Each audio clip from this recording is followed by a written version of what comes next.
mar esconde más secretos que nosotros los humanos. Esconde más secretos que el mismísimo espacio.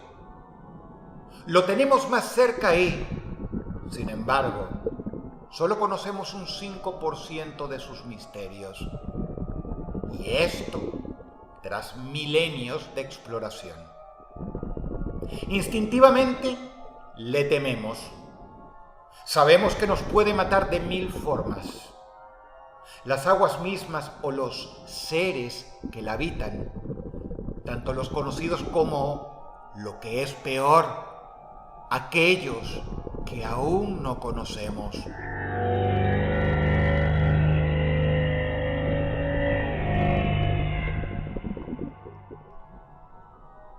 Y cuando el horror sucede en las profundidades, se intenta silenciar el eco de esas pesadillas que terminan circulando de marino en marino, de generación en generación. Lo que vas a ver a continuación no es un top. Son 3 historias reales que cualquier hombre de mar conoce de memoria y da por hecho. Historias que te darán mucho en qué pensar, sobre todo esta noche, antes de ir a dormir.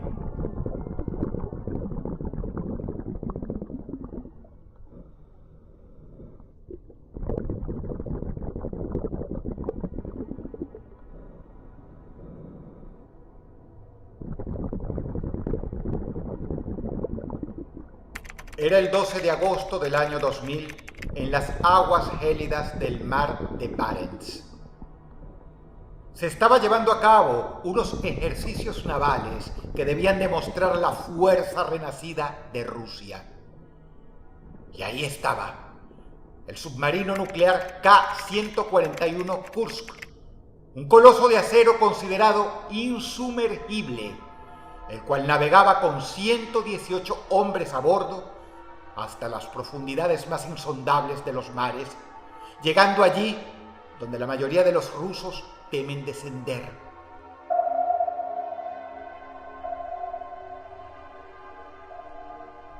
Y es que algunos marinos opinaban que no era prudente desafiar de ese modo a algo que ellos llaman Salink. Salink es algo así como la furia de las profundidades, personificada en un ser que plagaba todas las leyendas eslavas. Y fue después, durante la misión, y como para darle la razón a estos, que sin previo aviso una explosión sorda sacudió la proa de la nave.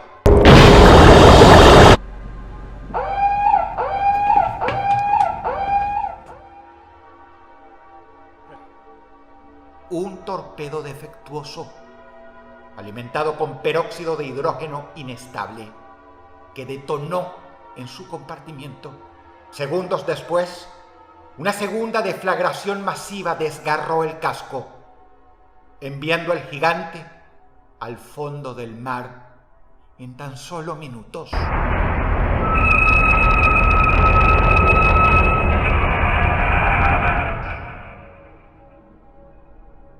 La mayor parte de la tripulación fue afortunada de morir al instante, incinerada o aplastada por la presión del agua que irrumpió como un torrente infernal. Ellos, esos afortunados que murieron primero, se salvaron de vivir los horrores inimaginables que vendrían luego.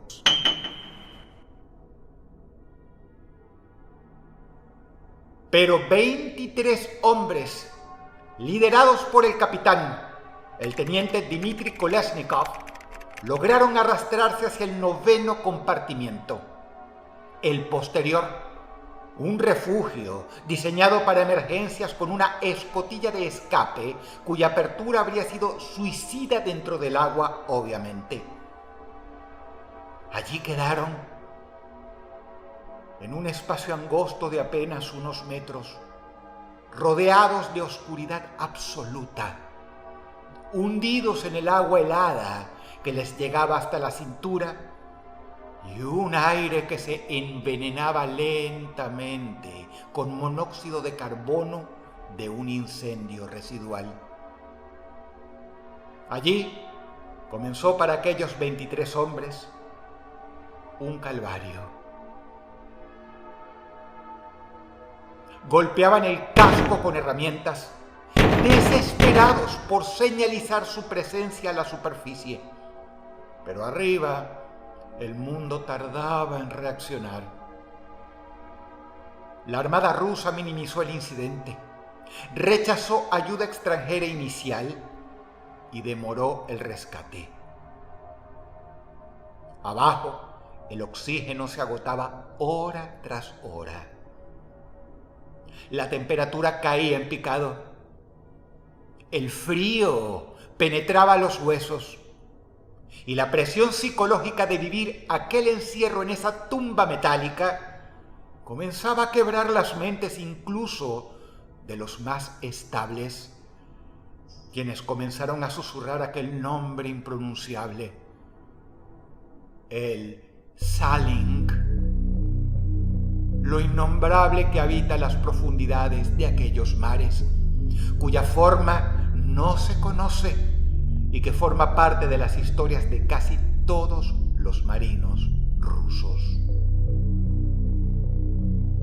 Los detalles de esta historia se supieron casi un año después, cuando Rusia finalmente recuperó el Kursk en 2001 y la Marina se llenó de espanto ante lo que vieron y leyeron. Hallaron cuerpos quemados y notas desesperadas.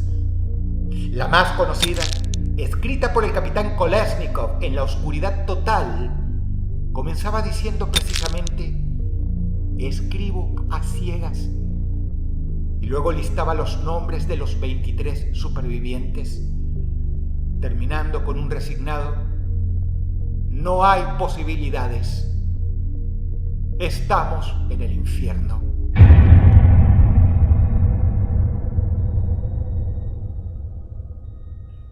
Pero en la postdata de la carta había una enigmática frase: no abrimos la escotilla porque recibí mensaje desde afuera que dice: esperen. Se dedujo que, en medio de la locura, se aferraron a aquel mensaje que el capitán afirmó recibir y que interpretó como proveniente de un grupo de rescate, pidiéndoles que esperaran, que no se rindieran. No era fácil esperar. Las autopsias y evidencias forenses revelaron el horror más profundo que se pueda concebir. Los supervivientes no iban muriendo solo por asfixia lenta, sino que, quemados, heridos, en pánico absoluto, iban colapsando en medio de una lucha imposible por la última bocanada de oxígeno. Y los que aún quedaban cuerdos atribuían en notas desesperadas esa locura siempre al mismo nombre: al Salink. Leyenda o no, eso era lo que estos infortunados estaban viviendo en sus últimos momentos. Sea por la llamada locura de profundidad, sea por una presencia inexplicable. Todos los 23 hombres se comportaron de una forma más que extraña en sus últimos momentos, volviendo la situación aún más horrible. Pero aún así, el capitán les intentaba, al parecer, dar un motivo para seguir, recordándoles que hubo un mensaje final, una palabra que llegó desde el exterior por medios físicos, la cual seguramente era de un equipo de buzos que les habían dicho: esperen.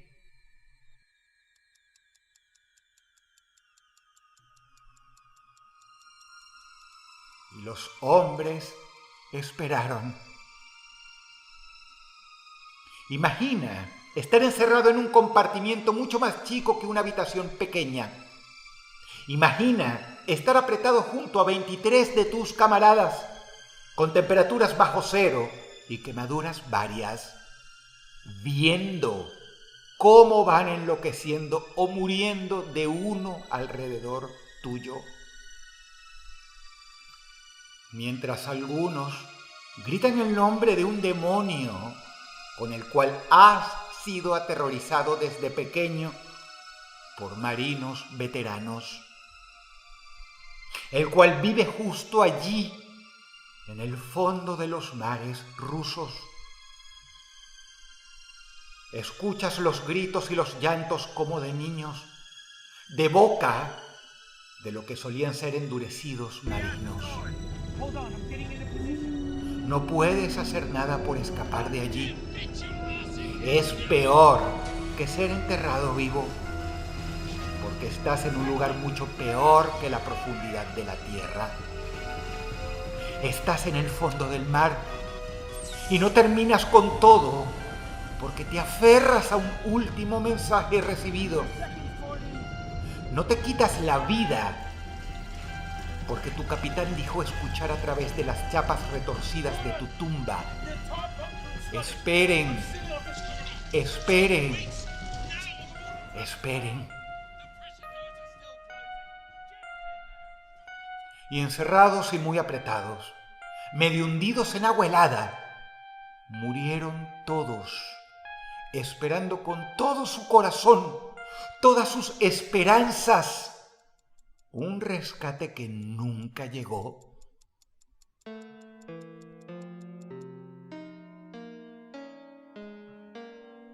Las pericias posteriores intentaron averiguar de quién había sido el mensaje mencionado que el capitán recibió diciéndoles que esperaran, pues ningún grupo de rescate ruso se había siquiera acercado al submarino tras el accidente.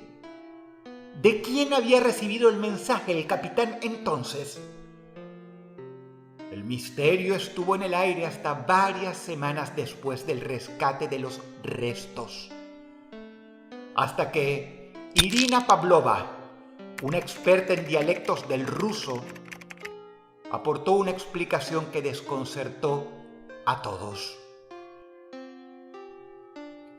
Según su estudio de la carta del capitán, el mensaje recibido por este desde el exterior no estaba en ruso formal ni decía esperen, sino algo mucho más terrible que quizá los hizo preferir morir allí encerrados de la peor forma, en lugar de abrir la escotilla y terminar con todo de forma rápida.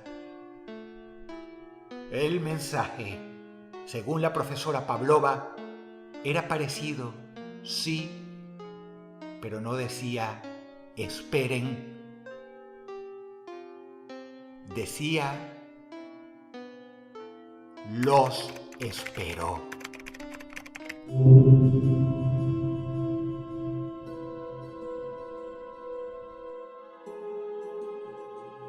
La versión oficial es que el capitán y algunos de los hombres sufrieron desvaríos y simplemente lo imaginaron. Pero entre los reacios marinos rusos circula hasta hoy otra versión sobre ese último mensaje. Lo atribuyen a algo terrible que los aguardaba afuera, de lo cual aquellos 23 hombres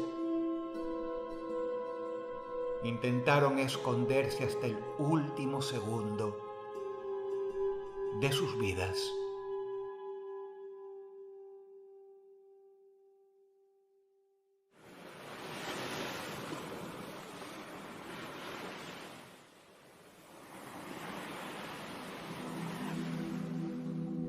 La audiencia de Huesos Negros conoce esta historia porque la he contado antes en este canal. Pero eso fue hace muchos años y desde entonces nueva información ha surgido. Por favor, escucha con atención. Sucedió en las aguas traicioneras del estrecho de Malaca a mediados del año 1947. Un carguero holandés llamado SS Orang Medan surcaba el océano con una carga secreta. Y pese a que muchos niegan los hechos, esta historia ha circulado durante décadas entre marineros de todo el mundo, quienes la dan por absolutamente veraz. Y si conoces a alguien que trabaja en el mar, no tienes más que preguntarle. Todo comenzó con una señal de socorro en código Morse, captada por varios barcos en la zona del estrecho, incluyendo el americano Silver Star. El mensaje, transmitido con urgencia frenética, sonaba escalofriante. SOS del Ourang Medan. Flotamos.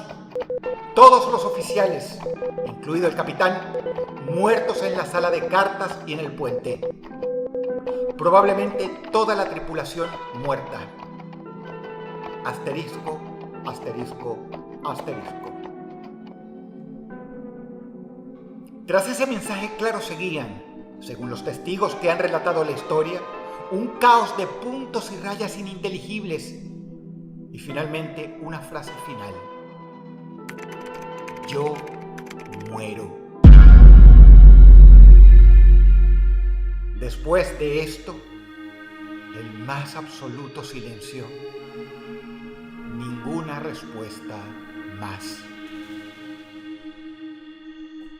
El barco Silver Star, por ser el más cercano, cambió rumbo de inmediato y, horas después, avistaron al buque holandés intacto por fuera, balanceándose perezosamente en olas calmadas, sin humo ni daños visibles.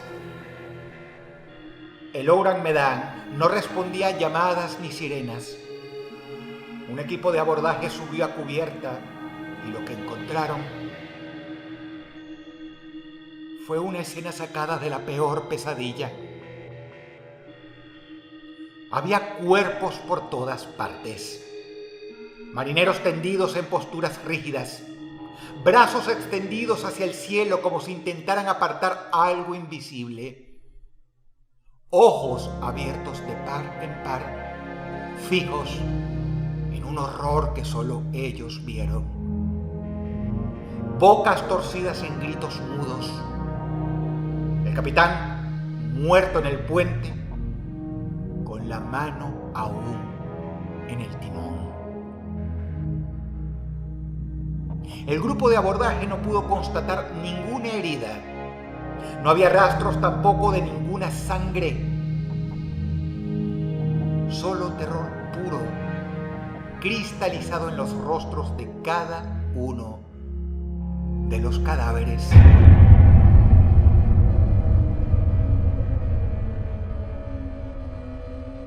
Decidieron remolcar al Ourang Medan al puerto más cercano para investigar. Pero apenas aseguraron las amarras, humo negro brotó de la bodega número 4. El fuego se extendió como un demonio desatado. Los hombres del Silver Star cortaron las cuerdas y retrocedieron justo a tiempo, ya que una explosión masiva levantó al Ourang Medan del agua, partiéndolo en pedazos antes de que se hundiera para siempre en las profundidades, llevándose consigo cualquier evidencia de lo que pudiera haber ocurrido a bordo. Sobre este misterio del mar, reportado por la prensa de la época, las teorías abundan. Algunos hablan de una carga ilegal de gases tóxicos, quizá en forma de armas químicas, como gas nervioso o cianuro, que reaccionó ante el agua salada. Otros mencionan que pudo ser monóxido de carbono de un fallo en la caldera, lo que mató a la tripulación. Por supuesto, no faltaron los teóricos que atribuyeron el extraño suceso a eventos paranormales, los cuales allí en las aguas son mucho más frecuentes de lo que imaginamos, o eso dicen muchos marineros. Pero mientras se investigaba lo sucedido, es que aconteció el giro más siniestro a la historia. No existía registro alguno del SS Ourang Medan, ni en Lloyd's Register, ni en archivos holandeses, singapurenses o indonesios. El Silver Star fue en su auxilio. La tripulación de ese barco abordó al Ourang Medan. Intentaron remolcarlo y reportaron su explosión en las bitácoras. Pero el barco, es decir, el Ourang Medan, desde el punto de vista legal, no existía. La historia, como la acabas de escuchar, apareció primero en periódicos británicos de la década del 40 y luego en varios medios holandeses. Por supuesto, la misma fue decorada con el tiempo, habiendo versiones que incluso hablan de que hubo un sobreviviente alemán del barco fantasma. Periodistas como Silvio Scherli de Trieste han planteado una teoría. Quizá la nave transportaba una carga ilegal de armas químicas, prohibidas por todos los tratados vigentes, y fue saboteada por un agente al servicio de alguna potencia extranjera, el cual, tras matar a todos a bordo con un escape letal de la carga, se escondió, envió un mensaje y, luego de ser rescatado, la hizo explotar a distancia para borrar sus rastros. El océano, indiferente, guardó el secreto. Fue un encubrimiento de contrabando mortal, o algo que ni siquiera queremos saber. El mar, según muchos, esconde más secretos que el espacio. No son pocos los casos de barcos cuyas tripulaciones aparecen muertas en su totalidad en posturas incomprensibles, como si una fuerza o energía sobrenatural los hubiera matado a todos de una forma horrenda. Otros teóricos hablan de formas de vida marina inteligentes y desconocidas para nosotros, incluso inmateriales, que explicarían fenómenos como el del Triángulo de las Bermudas o el Mar del Diablo en Asia.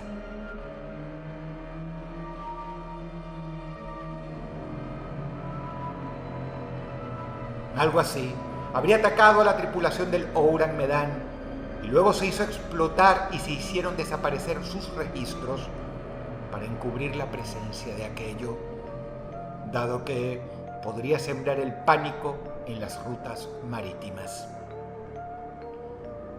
El Ourang Medan sigue siendo el barco fantasma perfecto. Aparece en la niebla con una tripulación aniquilada por algo que desconocemos. Aterroriza y se hunde de nuevo en la oscuridad luego de una brutal explosión, dejando solo ecos de un "yo muero" en el viento salado.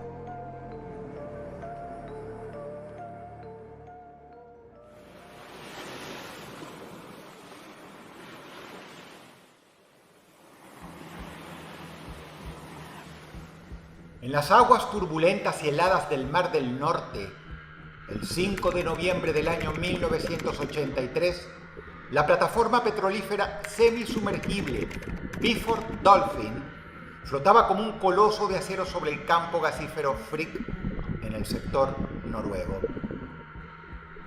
Era una operación rutinaria de buceo en saturación. Profundidades extremas donde los hombres vivían semanas enteras bajo presión equivalente a cientos de metros bajo el mar, respirando heliox, una mezcla de gas respirable compuesta por helio y oxígeno que les daba voces agudas y cómicas, casi surrealistas, pero que los mantenía vivos en un mundo donde el océano aplasta como un puño invisible.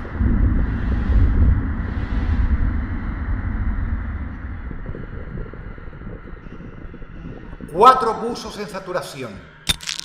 Edwin Coward, de 35 años, británico. Roy Lucas, de 38 años, británico también. John Giver Bergersen, de 29 años, noruego. Y Truls Hellebæk, de 34 años, también noruego. Acababan de regresar todos de una inmersión profunda. habían sido transportados en una campana de buceo presurizada, un cilindro metálico que los conectaba al sistema de cámaras hiperbáricas en la cubierta de la plataforma.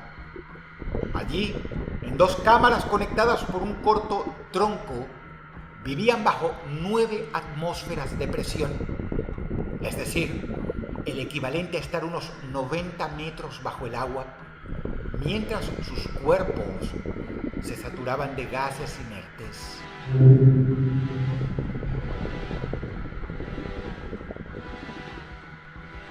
El procedimiento que seguía era simple en teoría. Bergersen y Hellevik, recién salidos de la campana, entraban en la cámara 2 y cerraban la puerta interna. Coward y Lucas ya descansaban en la cámara 1. 2 tenders, es decir, asistentes de buceo en la superficie, William Cramond, experto pero fatigado por turnos largos, y Martin Saunders, manejaban el clamp externo que sellaba la campana al tronco. Pero algo falló. Cramond, prematuramente debido a un error humano agravado por un sistema obsoleto de 1975, sin mecanismos de interbloqueo ni medidores externos de presión, aflojó el clamp antes de que la puerta interna estuviera completamente cerrada y sellada. El tronco aún estaba presurizado a 9 atmósferas, mientras el exterior solo a 1. En un instante, de hecho en menos de un segundo, el aire comprimido escapó con violencia explosiva. La campana de buceo, pesada como un tanque, salió disparada como un proyectil, golpeando a Cramond y matándolo al instante. Su cuerpo fue aplastado contra estructuras de la plataforma. Saunders, a su lado, sobrevivió milagrosamente, pero con lesiones graves, pulmones colapsados, fracturas vertebrales y el cuello roto. Dentro del sistema de cámaras, el horror fue inimaginable.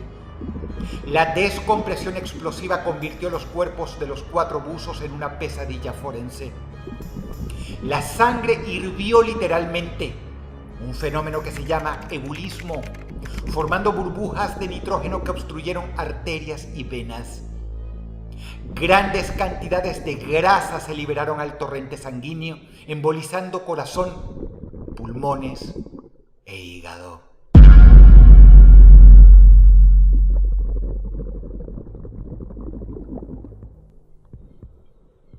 Tres buzos, Coward, Lucas y Bergersen, murieron al instante. Sus cuerpos explotaron desde adentro, con tejidos blandos eyectados por orificios naturales como la nariz, la boca, los oídos y el ano. De hecho, posiblemente hasta por la uretra. El espectáculo más macabro fue el de Truls Hellevik, quien estaba más cerca de la abertura del tronco de apenas 60 centímetros de diámetro. La fuerza del vacío lo succionó vivo a través de esa rendija imposible, despedazándolo en el proceso. Su torso fue comprimido y expulsado como pasta, mientras órganos vitales, como el hígado intacto como si hubiera sido diseccionado quirúrgicamente, pulmones, corazón y hasta la columna vertebral con la mayoría de las costillas, volaron hasta 10 metros de distancia, esparcidos por la cubierta.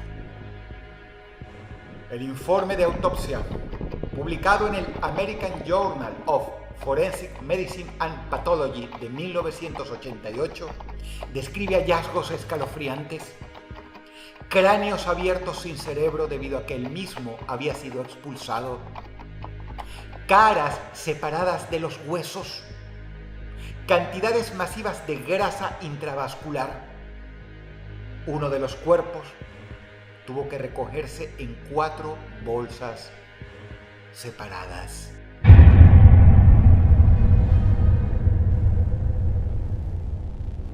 El Beaufort Dolphin, un sistema anticuado sin los interbloqueos obligatorios que Norsve Veritas había recomendado años antes, fue el culpable principal. La investigación inicial fue criticada como encubrimiento, pero llevó a reformas inmediatas. Mecanismos a prueba de fallos en todas las campanas, mejores entrenamientos y regulaciones estrictas en la industria del buceo comercial. Las familias lucharon 26 años por justicia. En 2009, el gobierno noruego compensó a los afectados.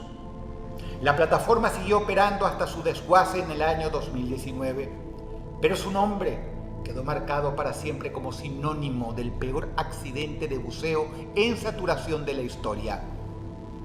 Un recordatorio siniestro de cómo un error minúsculo puede liberar fuerzas que convierten al cuerpo humano en una nube de carne y hueso en fracciones de segundo.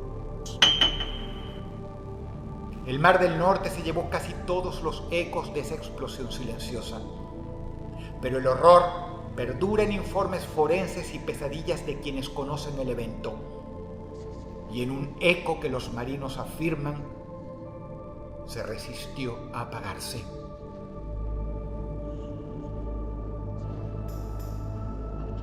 En el año 2017, un submarino británico, el HMS Conqueror, que pasaba por la zona, captó una señal que creyó era de auxilio, aunque no comprendía el idioma.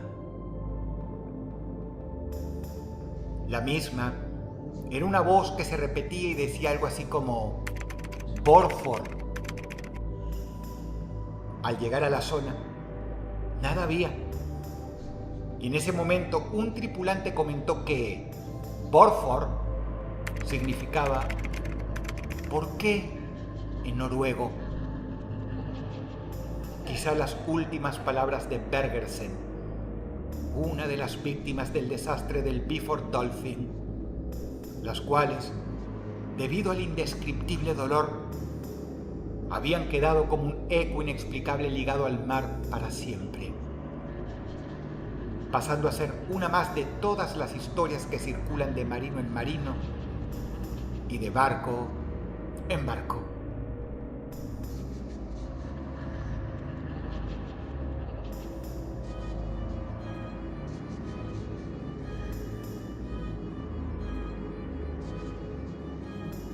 Si el video te gustó, por favor dale pulgar arriba y compártelo con alguien interesado. ¿Eres marino o tienes un familiar que trabaja en el mar? Cuéntanos tus historias en la caja de comentarios. Te ha hablado Dross y te deseo buenas noches.